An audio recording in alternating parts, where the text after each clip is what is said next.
Bueno, hola, ¿qué tal? Buenas tardes. ¿Cómo les va? Espero que se encuentren muy bien. Bueno, aquí estamos en un nuevo video y como les decía en el anterior video, la idea es ir retomando un poquito algunos conceptos que hemos estado hablando anteriormente con respecto a la histeria, ¿no? Eh, Como podrán ver, aquí tengo el libro de Freud en colaboración con Breuer. En Amor-Rortu, como bien había dicho, eh, es el tomo número 2. Y bueno, este libro es un recompilado de estudios sobre la histeria que realiza Freud con Breuer y es del año 1893, entre 1893 y 1895. Antes de continuar con el video, quisiera presentarme que en la anterior instancia no lo he hecho. Bueno, mi nombre es Santiago Ezequiel Fernández. Actualmente soy estudiante de la licenciatura en Psicología en la Fundación Barceló, un programa y un plan de estudios muy bueno y excepcional para la formación académica de la persona y la futura formación clínica también. Bueno, también había dicho en el anterior video que la idea era ahora retomar el concepto de los sueños, ese gran libro que escribió Freud, que es del año 1900, ya pleno siglo XX, ¿no? Inicios del siglo XX, que considera, ¿no?, en la obra de Freud un quiebre epistemológico, un quiebre, digamos, nuclear, si se quiere decir, o longitudinal, porque a partir de eso, digamos, Freud rompe con el principio de constancia, pero no nos vamos a adelantar a eso, sino que vamos a hablar de la histeria, una enfermedad de origen psíquica, donde el simbolismo juega mucho en parte y, digamos, se exterioriza predominantemente en la representación del cuerpo. Recordemos, como bien dijo Freud, antes que nada, el yo es un yo corporal, ¿no? Primeramente, antes que nada. Bueno, aquí podrán ver siempre la sugerencia, o al menos lo lo más sencillo y lo más lindo, si se quiere decir, para leer de Freud, es de Amor-Rortu. Son las obras completas, son los libros de tapa verde oscura, ¿no?, que tienen también la recompilación de López Ballesteros, y bueno, se hace un material, digamos, bastante lindo para poder leer, ¿no? No solamente lo de López Ballesteros, que en próximos videos les mostraré también algunos ejemplares de la traducción de él. Bueno, y aquí para dar inicio a este nuevo video, ustedes se preguntarán del otro lado, ¿qué es la histeria, no? O digamos, ¿cómo se puede diagnosticar o ver, digamos, cuando un sujeto, masculino o femenino, eso es relativo, padece de histeria?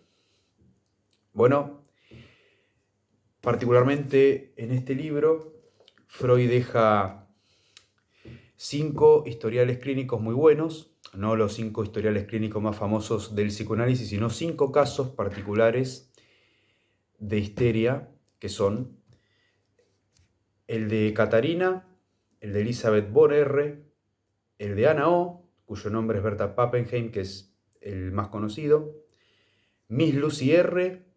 y Emmy von N. Todos, digamos, en estas 5 pacientes, en estas 5 neuróticas, se jugaba mucho, digamos, la relación de su síntoma con el deseo.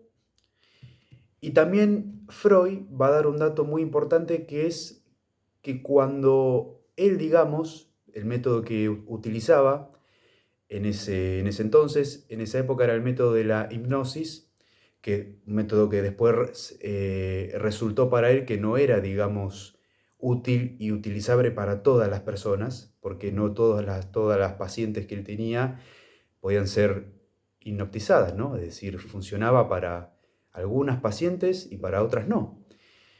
Es decir, cuando Freud ve y va indagando y le va preguntando a sus pacientes, ¿no? Se va dando ese relato, esa asociación libre, Freud se va dando cuenta de que sus pacientes, él lo va a decir textualmente, sufren de reminiscencias. ¿Qué es una reminiscencia? Es un recuerdo, se podría decir, ¿no? Básicamente, es un recuerdo que, bajo los efectos de la represión, que, como bien yo dije en el anterior video, es la característica principal de la neurosis, y la represión es la doctrina, donde es el pilar donde descansa toda la teoría y la doctrina del psicoanálisis. Esos recuerdos carentes de afecto, ¿no? Bueno, el afecto para Freud es algo fundamental. Algo de ese afecto va a estar ligado con el recuerdo traumático, ¿no?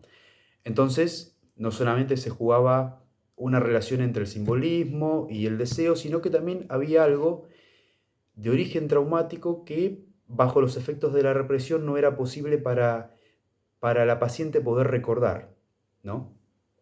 Después, Freud, a medida que va avanzando en este libro y en toda su obra, siempre él va a notar que muchos de los recuerdos traumáticos en las neuróticas tienen en parte un acontecimiento de índole sexual traumática. Pero eso, en un primer inicio, después él va a recapitularizar todo eso diciendo que, por ejemplo, no creía en sus neuróticas porque, bueno, tienen fantasías, ¿no? Tenían fantasías, y a veces hay que ir indagando, hay que ir viendo ese relato cada palabra, ¿no? Tengo aquí también, para hacerles más sencillo en la interpretación, un diccionario que es uno de los más importantes que tiene el psicoanálisis para comprender el vocabulario técnico, que es el Diccionario del Psicoanálisis, es de Laplanche y Pontalis.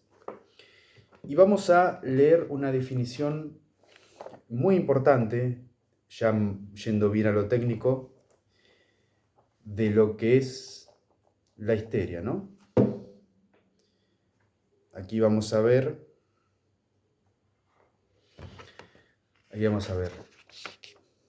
Bueno, hay varias histerias, no es la única,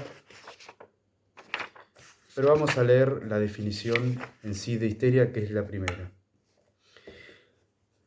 Aquí dice, en la página 171 de Laplanche y Pontalis, dice: histeria, clase de neurosis que ofrece cuadros clínicos muy variados. Las dos formas sintomatológicas mejor aisladas son la histeria de conversión, en la cual el conflicto psíquico se simboliza en los más diversos síntomas corporales paroxísticos, ejemplo, la crisis emocional, o duraderos, en la cual la angustia se halla fijada de forma más o menos estable a un determinado objeto exterior, es decir, en las fobias, ¿no? En la medida que Freud descubrió en la histeria de conversión rasgos etiopatogénicos fundamentales, es decir, que algo de la conversión de ese síntoma estaba predominantemente en el cuerpo, el psicoanálisis logró relacionar con una misma estructura histérica y diversos cuadros clínicos que se traducen en la organización de la personalidad y el modo de existencia, incluso en ausencia de síntomas fóbicos y de conversiones manifiestas. La especificidad de la histeria se busca en el predominio de cierto tipo de identificación y de ciertos mecanismos, especialmente la represión, que fue el mecanismo esencial que yo mencioné anteriormente, a menudo manifiesta, y en el afloramiento del conflicto edípico que se desarrolla principalmente en los registros libidinales fálicos y orales. Es decir, para dar una definición sencilla de esto, en la histeria siempre hay una relación entre el deseo y la realidad. Cuando parte de ese afecto, ligado a representaciones, digamos, no logra llegar a un cierto fin, se va a dar, por ejemplo, en el caso de Elizabeth Bonerre, la histeria de conversión. Es decir, en el caso de Elizabeth Bonerre, sí, para los que lo quieran leer, acá ya vamos a entrar un poquito más al hueso, un poquito más dentro de lo teórico. Elizabeth Bonerre era una paciente histérica que tenía paralizada las piernas, digamos, y ese síntoma no era orgánico. Freud indagó e iba viendo que no había ninguna relación con lo orgánico ni con el sistema nervioso central, con el sistema nervioso autónomo, parasimpático. No había ninguna relación. Era un determinismo simbólico. Es decir, el afecto, el enamoramiento que ella tenía para con su cuñado y ese impedimento de poder, digamos, depositar ese afecto con el cuñado, ¿no? Por supuesto, en su representación, se le había, digamos, exteriorizado en un síntoma de conversión. Es decir, había un determinismo simbólico dentro de ese síntoma. Y claramente se le representaba en la pierna porque esta paciente cuidaba a su padre y su padre siempre apoyaba su cabeza en la pierna de esta paciente. Entonces, para ir más o menos viendo la representación de su cuerpo en esta paciente, era su cara lateral derecha del muslo. Esa era la representación. Había algo de ese afecto que estaba ahí ligado, ¿no? Bueno, es complejo toda esta cuestión, pero para ir avanzando un poquito más también, digamos, ustedes saben que Freud escribió en total, son 23 libros de Amor Ortu. El último son índices y bibliografías que son fundamentales para ir viendo todo lo que está escrito, ¿no? Mismamente en Freud. Aquí también tengo un libro que se llama Conferencias de Introducción al Psicoanálisis, es el tomo 17. Y aquí Freud, en un texto, va a dar una definición muy importante, ¿no? Como bien dije al principio de este video, ustedes se preguntarán, ¿qué es la neurosis? ¿O qué es la histeria, ¿no? Más predominantemente, ¿qué es la histeria? ¿De qué estamos hablando acá? Bueno, para darles una definición primeramente sencilla, pues vamos a complejizar un poquito más el asunto por si lo quieren ir leyendo. La histeria es un tipo de neurosis, de las llamadas neurosis de transferencia. En ella se encuentran la histeria, que siempre tiene que ver algo entre el deseo, el simbolismo y la realidad. La neurosis obsesiva, que siempre ahí algo tiene que va a estar jugado lo que es el falso enlace, que lo vamos a ver más adelante. Y las fobias. Se lo suele llamar fobia o histeria de angustia, pero para no entrar tanto en detalle con esto, vamos a denominar los grupos que son la histeria, la neurosis obsesiva y las fobias. Bien, hay varios tipos de histeria. Bueno, vamos a quedar con el caso de Elizabeth Bonerre, que es el más sencillo que se puede llegar a leer e interpretar, que es la histeria de conversión. Es decir, el síntoma psiconeurótico se va a exteriorizar predominantemente en el cuerpo en su representación, como bien le pasaba a esta neurótica. su representación del cuerpo era la cara lateral del muslo derecho, por eso estaba paralizada toda esa zona. Tenía paralizado también los brazos y las manos, pero predominantemente sufría de abasia y astasia en reemplazo de ese afecto no conciliado, digamos, no sea, sería una representación más bien conciliable para esa paciente, digamos, esa parálisis.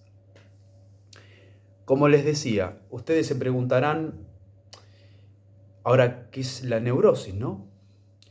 Bueno, una definición muy importante aquí en este tomo de Freud, recapitularizando, digamos, o retomando todo esto que yo he dicho anteriormente, Freud, una de las tantas definiciones que le va a dar sobre la neurosis, va a dar una bastante, digamos, bien entendible o, digamos, bastante buena para dar noción a todo esto, ¿no? Freud va a decir que la neurosis sería equiparable a una enfermedad o afección traumática que nacería de la incapacidad de poder tramitar una vivencia tenida con afecto hiperintenso. La vivencia que, por ejemplo, quería tramitar Elisabeth Bonerre era poder, digamos, concretar algo con su cuñado. Ahí había algo del impedimento moral, ¿no? Que bueno, vamos a ver más adelante cuando veamos las tópicas, que le impedía a ella estar con su cuñado, pero a su vez quería, porque ella era la hija favorita de su padre, y siempre con su padre había entablado una relación muy cordial en donde su padre le decía antes de morir de edema pulmonar que tenía que, digamos, conseguirse un novio o un hombre que la quiera para poder formar y conciabilizar una familia más adelante, ¿no? Era la única de las mujeres hermanas que tenía deseos, tenía, digamos, proyectos, quería estudiar música, quería seguir una carrera, ¿no? Era, digamos, la única que tenía un proyecto de vida. Cuando ella se entera que su hermana se encontraba falleciendo de edema pulmonar, la misma enfermedad cardíaca congénita heredada por el padre, a ella se le cruza en un momento por la cabeza una idea o pensamiento que bajo los efectos de la represión, que es esto que descubre, perdón, un genio como Freud, perdón la expresión aquí, se había dado cuenta que ese afecto estaba reprimido y donde se representaba, donde se exteriorizaba, predominantemente en la representación de ese cuerpo, que era su cara lateral del muslo derecho. De ahí derivaba el síntoma psiconeurótico, ¿no? Bueno, una definición bastante ardua. Obviamente las representaciones siempre van a tener adherida su afecto, ¿no? Este impedimento sociomoral o moral de la familia que yo estoy hablando va a anteceder un concepto muy importante de la segunda tópica, que eso, para no entrar más en conflicto ahora, vamos a verlo más adelante. ¿Ustedes creen que la histeria o las neurosis mismas pueden ser tratadas, pueden ser curables? Bueno, aquí Freud también se ha encontrado con un problema. Voy a dejar aquí una pequeña frase para ir cerrando, donde Freud, más adelante en el tomo 14, que es la metapsicología, un texto de 1915, en donde él va a dejar escrito, este concepto lo vamos a ver más adelante, pulsiones y destinos de pulsión. Freud, viendo que los pacientes no mejoraban, y a pesar de que les contaban que por ahí lograban hacer lo que ellos querían, entre comillas, ¿no? Freud se va a hacer acá una pregunta crucial y determinante, quizá para su carrera, aunque este texto después no le gustó mucho cómo quedó, tiene un aporte teórico y fundamental para toda su obra. En el inicio de su texto él se va a preguntar, ¿por qué una emoción, bueno, para que lo entiendan, por qué una emoción de deseo debería ser víctima de semejante destino, de un destino tan negro, ¿no? Y bueno, también eso lo vamos a ir viendo más adelante cuando vayamos desarrollando en mayor profundidad la obra de Freud. Vale aclarar como contrapartida y de antemano que Freud no es sin Lacan.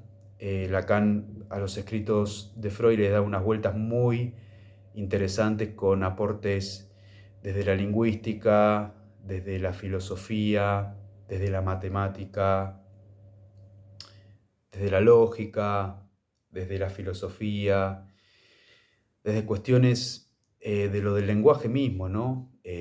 La verdad que es un gran complemento para abordar las teorías de Freud.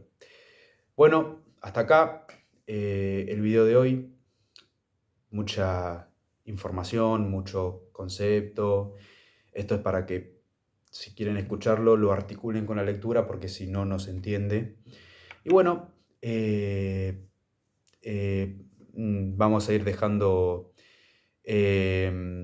abierto para el próximo video. Si quieren aclarar o tocar algún tema en particular, déjenme algún comentario. Y si te gustó el video, suscríbete y compartilo o seguime en el canal mío. Y vamos a ir viendo, quizás, no lo sé todavía, en el próximo video, cuestiones sobre, no sé si sobre los sueños o sobre también continuar con esto de lo de la histeria misma. Bueno, hasta acá. Si te gustó el video, dale me gusta, compartilo, suscríbete y nos vemos en el próximo video. Chao, hasta luego.